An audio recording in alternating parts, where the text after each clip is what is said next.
एक पावन चरित्र है श्री भक्त गोपाल चरवाहे का।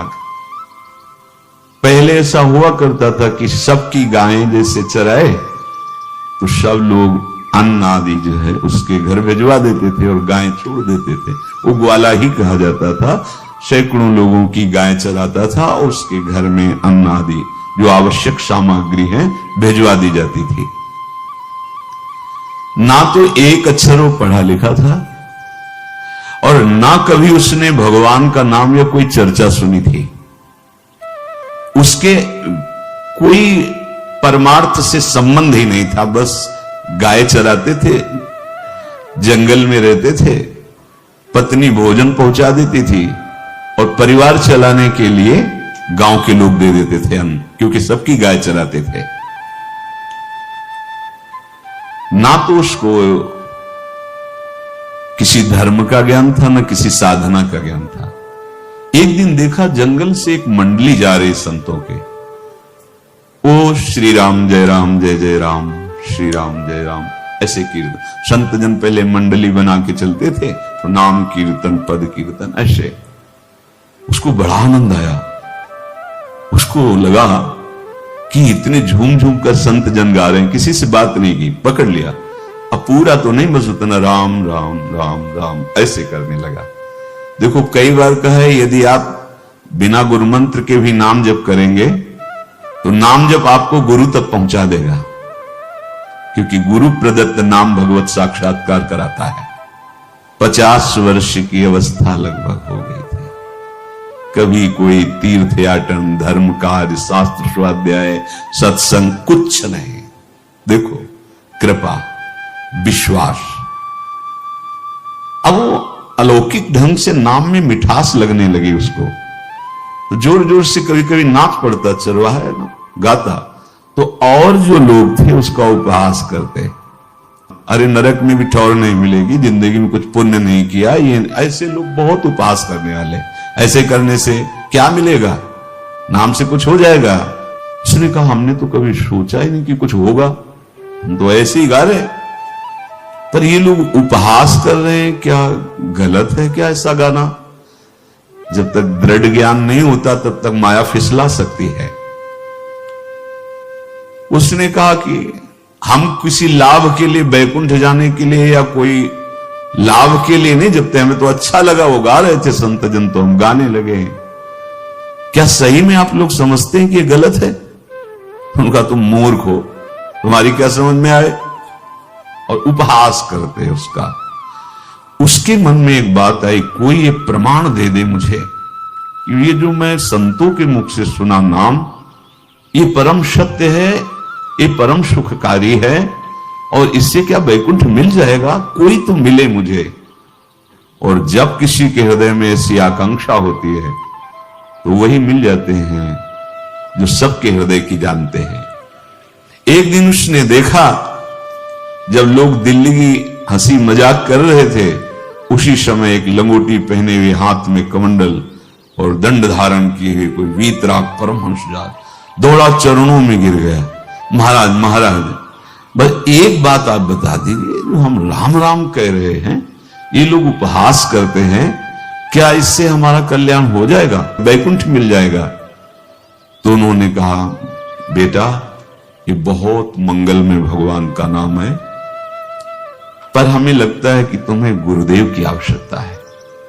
यदि तुम गुरु कृपा पात्र बन जाओ तो इन उपहास करने वालों की बातें तुम्हारे मन में नहीं लगेंगी और निश्चित तुम्हें भगवत साक्षात्कार हो जाएगा। तो पैर पकड़ लिया और कहा महाराज आप ही गुरु बन जाओ ना हमारे, आप ही हमें मंत्र दे दो। तो उन्होंने कहा हम तो तीर्थ यात्रा में हैं, ऐसा हम नहीं कर सकते, पर यदि तुम भगवान से प्रार्थना करोगे तो तुम्हारे कल्याण के लिए सदगुरु प्राप्त हो जाएगा।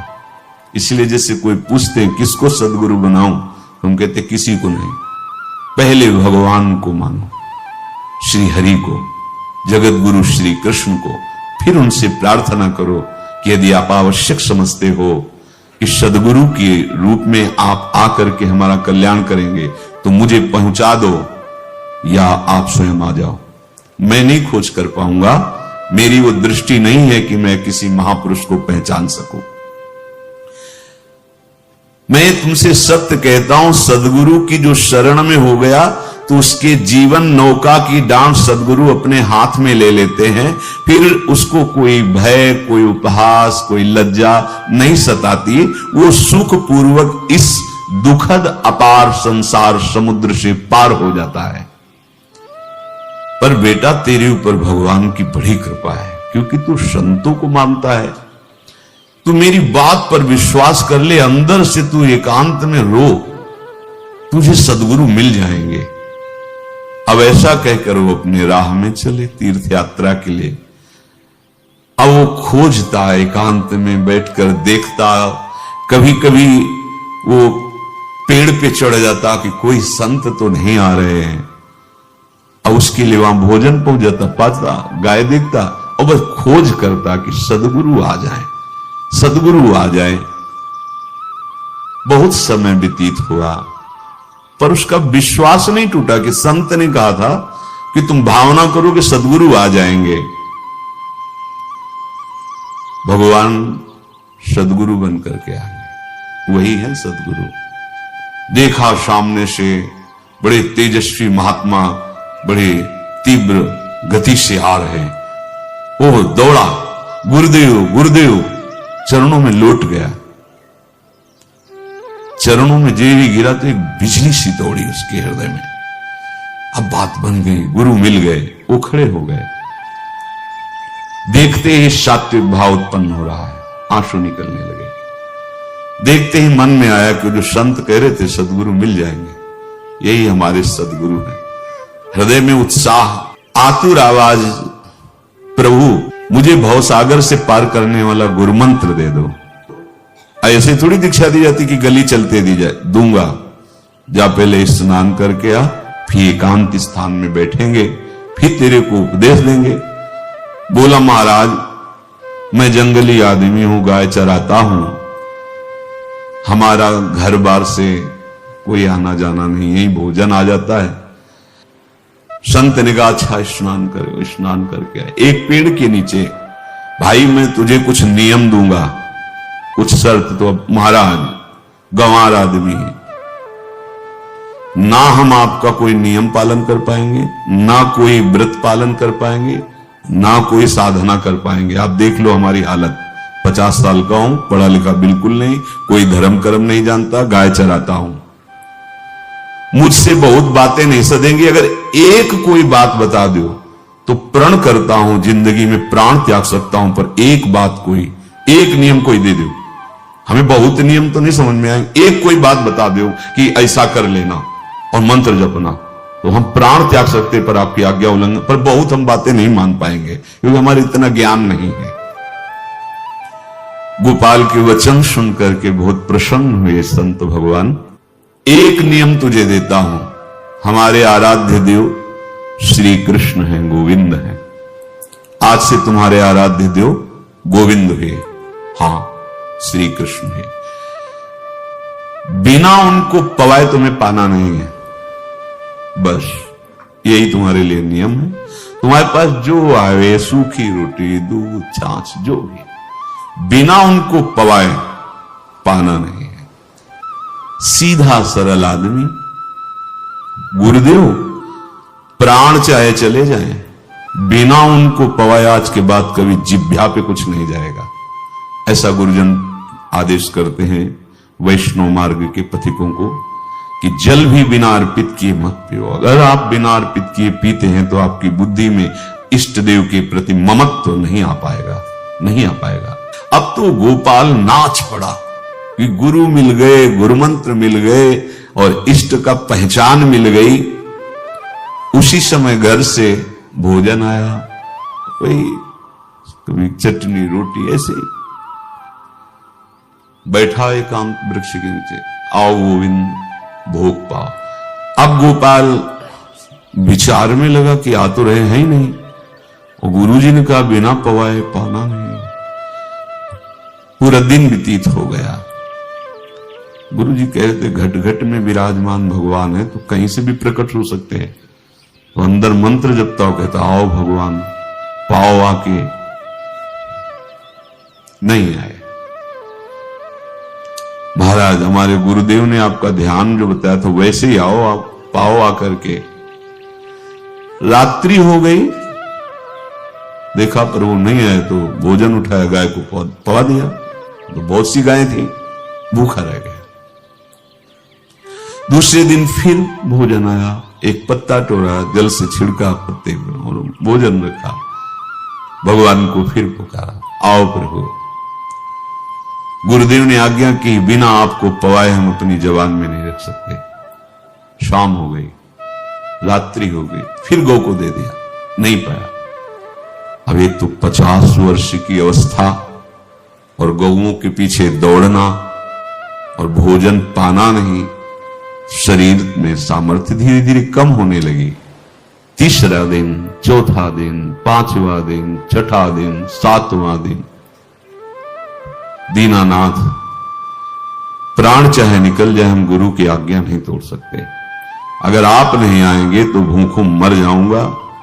पर हम ये बात देखो, ये बात चरवाहा है, कोई साधना पूर्व की नहीं। गौ सेवा के प्रताप से उससे संतों में प्रीति हो गई, नाम की कृपा से, गुरु की कृपा से नामी की प्राप्ति की चाह। ऐसे कई दिन व्यतीत होते गए, अस्थि मात्र होए रहे शरीरा। पूछते कि क्या बात है, भोजन तो हम रोज लाते हैं, आप रोज लेते हैं, क्या पाते नहीं? आपका विषय नहीं। शिक्षा मिलती है, अपने गुरु उपदिष्ट साधन को किसी से बताना नहीं चाहिए। गुरु उपदिष्ट साधन जब तक सिद्धावस्था ना पहुंच जाए तब तक गुप्त रखा जाता है। जो जैसे आप सत्संग सुन रहे हो, इसमें कोई वचन आपको लगा, पकड़ लिया, अब वो जीवन में तभी बोलना जब उसका प्रभाव हमारे जीवन में आ जाए। नहीं ऐसे नहीं बोलना, नहीं तो निकल जाएगा। और अगर रोक लिया तो मंथन करेगा अंदर और आपको उसमें स्थित कर देगा। एक भी शब्द नहीं बताया कि हमारी गुरु दीक्षा हो गई, गुरुजी ने कहा था पवा के पाना, और इतने दिन हो गए भगवान तो आ नहीं रहे, इसीलिए हम पा नहीं रहे, तो हमारी ये दशा है। देखो आज का समय ऐसा है कि प्रगट में सब इंद्रियों के पोषण की व्यवस्थाएं भगवान दी, चाहे गृहस्थ हो चाहे विरक्त हो, लेकिन क्या हमारे अंदर निष्ठा है ऐसी? सबरी जी जब उनके गुरुदेव पधारने लगे तो चरणों में रो के गिरी कि प्रभु इस पूरे विश्व में मुझ अधम को सिर्फ आप ही प्यार करने वाले, आप ही ने दुलार करके मुझे रखा, नहीं सब जगह ठोकर मिलती, कोई भी संत महात्मा हमारी तरफ देखना नहीं चाहते, और प्रभु आप जा रहे हो, आप कैसे जीवन जानते हो क्या कहा? हम तो भजन के प्रभाव से भगवान के धाम जा रहे हैं। बेटा भगवान स्वयं चलकर तुम्हारे पास आए। सबरी जी बहुत वर्षों तक कभी गुरु के वचनों पर अविश्वास नहीं हुआ, क्यों कहते थे भगवान आएंगे, रोज पावड़े डालती हूं, सोहनी लगा के दिल चिढ़ती हूं, रोज बेन लगता है। फुसला तो नहीं दिया गुरु जी ने? नहीं, गुरु के वचन भगवान आएंगे। शायद ऐसा वर्णन की शास्त्र हजार वर्ष सोचो जरा, और भगवान आए और सबरी को निहाल किया। ऐसे हो गुरुदेव ने कहा है भगवान आएंगे, जब तक वो ना पाएंगे तब तक हमने कहा है कि और उनका उद्देश्य अलग था, कहने का कि आप भगवान को भोग लगा के पाइएगा और भजन कीजिएगा तो मंत्र के प्रभाव से तुम्हारे मानस पटल पर भगवान दिखने लगेंगे। ऐसा होता है। और वो सीधा आदमी सीधा समझा, जब तक भगवान नहीं पाएंगे तब तक हमें नहीं पाना। 18 दिन बीत गए, कुछ ना खाना न पीना। गोविंद भी देखते हैं, बाल भक्त ओम प्रकाश जी महाराज यही अपने चामुंडा के पास से उधर, बहुत नामनिष्ठ महात्मा, बाल भक्तों में बहुत ही मानो प्रहलाद जी ही हैं। जैसे प्रहलाद जी नामनिष्ठ भगवान निष्ठ, घट घट में भगवान को देखने वाले, ऐसे श्री ओम प्रकाश जी बाल भक्त। बड़े बड़े महापुरुष गए, हरि बाबा, उड़िया बाबा, सब बस वो यही कहते कि ये श्री कृष्ण का आदेश है। फिर शायद 50 के भी ऊपर दिन गए थे, ऐसे 70 दिन तक उस महापुरुष ने कुछ नहीं खाया, सशरीर अंतर्ध्यान हुए। आज समाधि उनकी बनी। जब महत्व भगवान का जग जाता है तो शरीर का महत्व नहीं। अच्छा, प्राणनाथ जब प्राणों का पोषण कर रहे हैं तो अन्न में भी तो प्राणनाथ की ही दी हुई शक्ति है, तो बिना अन्न के भी उनका पोषण हो रहा है। पर ये भागवती का आदेश से, मनमानी करने से नहीं।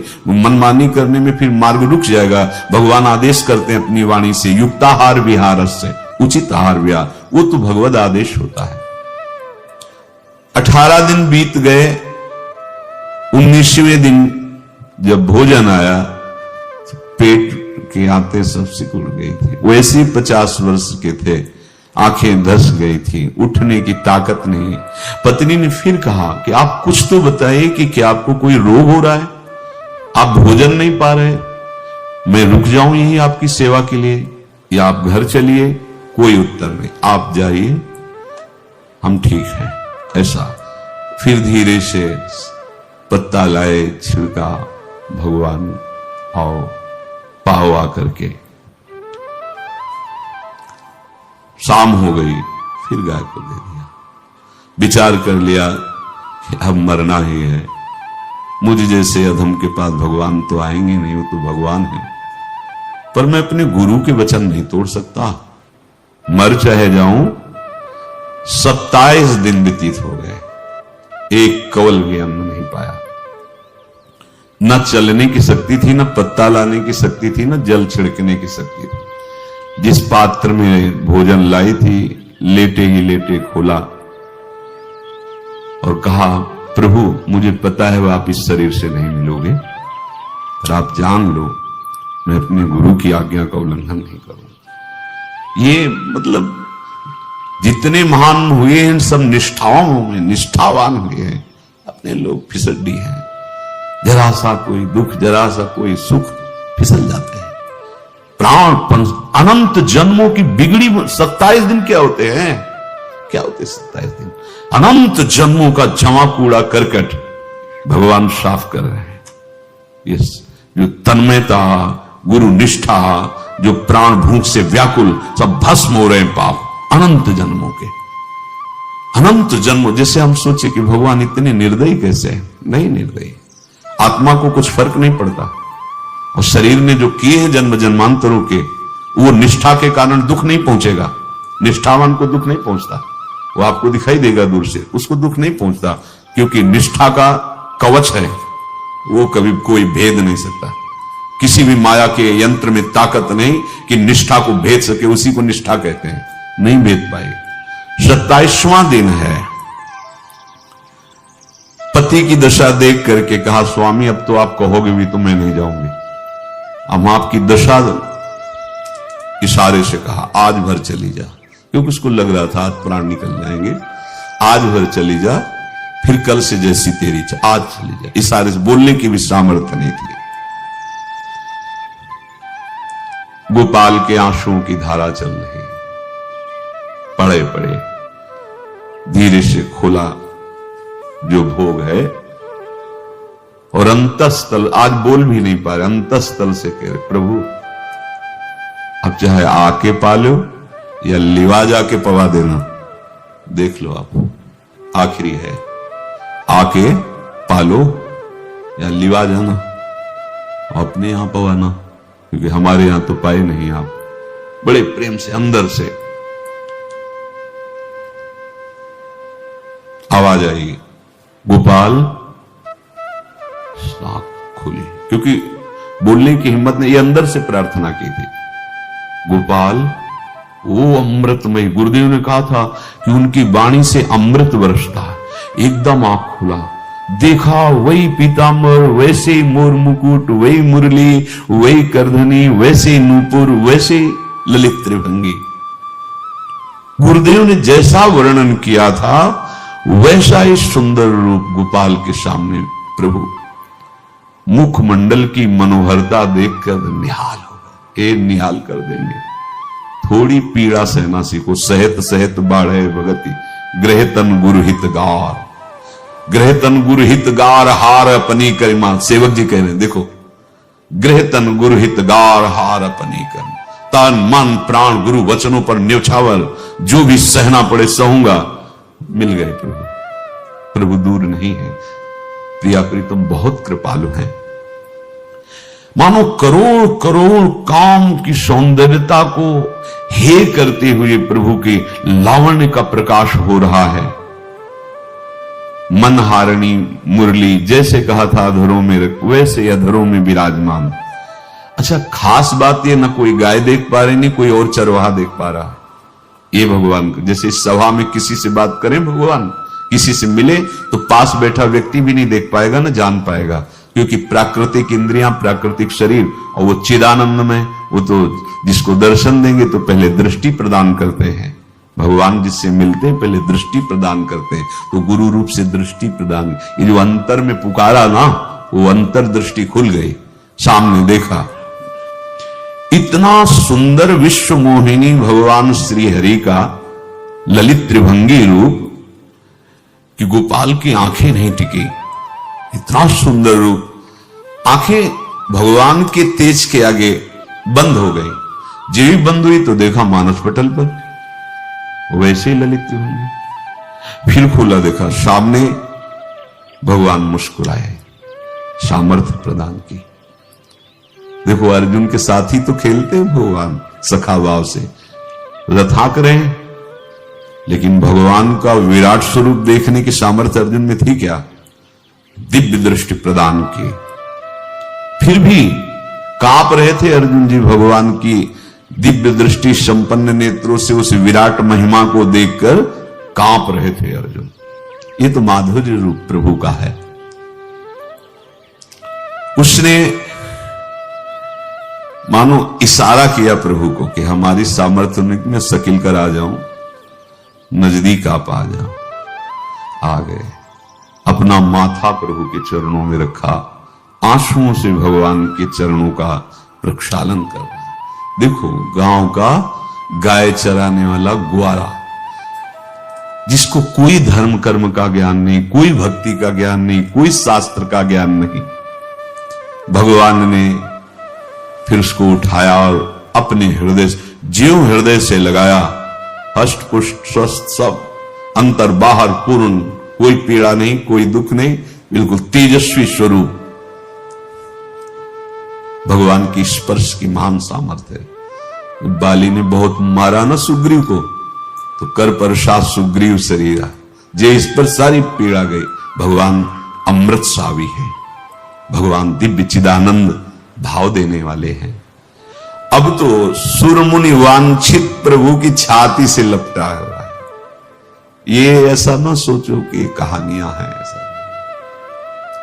ये सत्य विषय आप भी प्राप्त कर सकते हैं। इसी के लिए रोज सत्संग होता है। जब वो भगवान से लिपट कर छाती में अश्रु की बूंदे, वो भगवान ये था माम प्रपद्यन्ते, भगवान की अश्रुबूंदों से गोपाल का अभिषेक होगा।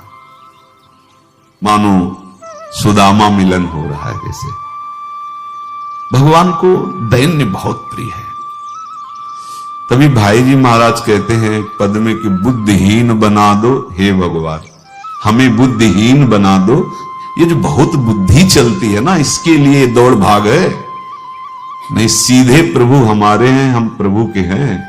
नाम जप आश्रय भगवत प्राप्ति निश्चित। भगवान बोले, प्यारे गोपाल अब तो रो मत, देख मैं तेरे प्रेम में पगी हुई ये जो सूखी रोटियां हैं अभी पाता हूं। वो भगवान बैठ गए और उसके घर की जो रोटी थी उसे, देखो मुझे त्रिभुवन का कोई भी भोग प्रसन्न नहीं कर सकता। गोपाल, मुझे त्रिभुवन का कोई भोग प्रसन्न नहीं कर सकता। इस बात को समझो। जिनको ये भ्रम हो कि हम अधर्म से कमा के 56 भोग लगा के प्रभु को प्रसन्न कर लेंगे, तो ये बात सुनो। कह रहे मुझे त्रिभुवन का कोई भोग प्रसन्न नहीं कर सकता। मैं ऐसे ही अन्न की चाह रखता हूं। भगवान के वचन, जैसे दुर्योधन का महल का सब वैभव त्याग के, स्वागत ठुकरा के और विदुरानी जी के हाथ का छिलका पाया, मैं ऐसे ही अन्न की चाह रखता हूं, भगवान कहते हैं, बलिहारी है। कभी प्यार से एकांत में रो के इनको पवाना सीखो। भले आप इतनी कटोरी में सब्जी, 2 रोटी, और अगर दैन्य भाव से कि नाथ कहां आप और कहां, कैसे आपको पवाएगा, जो छवि है ना, पंखा करते जाओ ऐसे बीच बीच में जल पिला, देखो ना, ये था माम प्रपद्यन्ते तास्तते भजम। आप जैसा मानोगे वैसा ही वो व्यवहार करेंगे, पक्का समझ लो। गोपाल जो सच्चे हृदय से मुझे पुकारता है, मैं अवश्य उसको मिलता हूं। जो प्रेम पूर्वक मुझे पवाता है, मैं अवश्य उसका पाता हूं। पत्रम पुष्पम फलम तोयम ये में भक्त्या, भक्ति पूर्वक जो पवाया, भक्ति पूर्वक का मतलब दैन्य। अभक्त में अहंकार होता है, देखो ये किया मैंने, वो भगवान स्वीकार नहीं करते। वो आपका शुभ कर्म बन सकता है, अब वो भी धर्म से कमाई की है तो, पर भगवान की प्रसन्नता का हेतु होगा दैन्य। जहां भी देखो हमारे स्वामी को, जहां भी देखो दैन्य में बिके हुए पाए गए, दैन्य में। और ये दैन्य किसी बाजार में नहीं मिलती, ये दैन्यता बनावटी नहीं होती, ये वस्तुता हृदय की होती, भगवत प्रदत्त ही होती है। पर जो संत सदगुरुदेव की आज्ञा का अक्षरशः पालन करे तो इस दैन्य का निश्चित प्रादुर्भाव हो जाएगा, अहंकार गलित हो जाएगा। वत्स, मैं किसी भी वस्तु का कभी भूखा नहीं हूं। मानो गोपाल के बहाने से हमको समझा रहे हैं, क्या चाहिए भगवान को, क्या चाहिए? कुछ भी कर लो, माना कि तुम तात्कालिक वर्तमान दुख को मिटा सकते हो, तात्कालिक, लेकिन संपूर्ण दुखों को मिटाने के लिए हरिनाम गरज रहा है, राधा नाम गरज रहा है। आपसे प्रार्थना है, समझो इस बात को, कलयुग केवल नाम आधारा। देखो, सुन के राम राम शुरू किया, मिल गए सिद्ध सदगुरुदेव, दे दिया मंत्र, बता दी निष्ठा, और मिल गए भगवान। और भगवान कह रहे हैं, अब तेरे जीवन में कभी दुख का लेस नहीं रहेगा, तू अब घर जा, अब किसी की गाय चराने की जरूरत नहीं है, कुल परंपरागत तेरे लक्ष्मी बढ़ती रहेगी, तुझे कुछ करने की जरूरत नहीं। देखो, बड़े बड़े सोने के पहाड़ किसी सुनार ने बनाए क्या? प्रभु ने तो बनाया।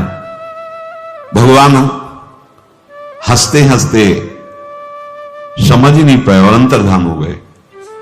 अभी गोपाल कुछ अपने मन भर के देख नहीं पाया था, कह नहीं पाया था, भगवान अंतर्धान हो गए। अब तो चिल्ला चिल्ला के रोने लगा और विवश होके आंख मूंदी तो देखा उसके मानस पटल पर छाए। अब तो राजी हो गया कि ये मेरे प्रभु ऐसी जगह विराजमान हो गए, कोई देख नहीं पाएगा, हम रोज बात करेंगे, रोज दर्शन करेंगे। नारायण या गौर श्याम को हृदय निकुंज बसइए। तो इसलिए धैर्य धारण करके, कितना भी कष्ट हो, अब पीछे मत हटो, फिसलो मत। माया अपने पार्षदों को भेजेगी। प्रभु का चिंतन छूटे वो कुछ भी स्वीकार नहीं। प्रभु का चिंतन होते हुए जो हो रहा है उनका सृष्टि का कार्य है, जो जो जिसको सेवा दे हो रहा है। हमारा प्रभु का आश्रय अगर बदला किसी व्यक्ति का आश्रय या किसी अन्य का आश्रय, बहुत घाटा हो जाएगा। अपने इस मन को देखते रहिए कि प्रभु को प्रथम नंबर में रखता है या द्वितीय नंबर में।